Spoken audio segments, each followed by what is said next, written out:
Кийин ошол биз очор бачар болуп үйлөнүп ошол чоң ууларыбыз немеге келгенде апакебиз дагы ошол оору менен алышып отуруп апакебиз каза болду. Канча жашта? Ал 59-60ка барып каза болду да.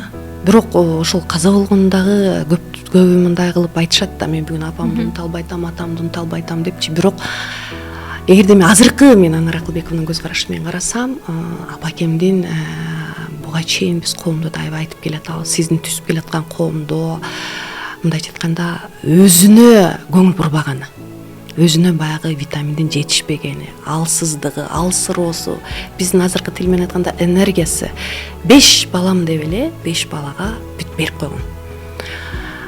Биз эмне үчүн азыр аялдарды багы өзүңөрдү карагыла, биринчи силер бактылуу болсоңор балдар бактылуу болот дегенде көбү туура эмес ойлоп атышпайбы? Жок, ошондо баягы жоопкерчиликти бүт өзүнө алгандыгы. Ооба, баягы эгоисттик сезимдерди өстүрүп атасыңар, өзүңдү биринчи сүй десең, туура эмес түшүнүп атышпайбы? Ошону мен наоборот айтар элем да, эгерде сен бактылуу болсоң, элементарно сиз мындай аба каттамда көгүп жүрөсүз го. Эмне үчүн ошондо айтат да, биринчи кандайдыр бир авариялык учур болсо, бет капты сиз биринчи кийиңиз, анан балага дейт го.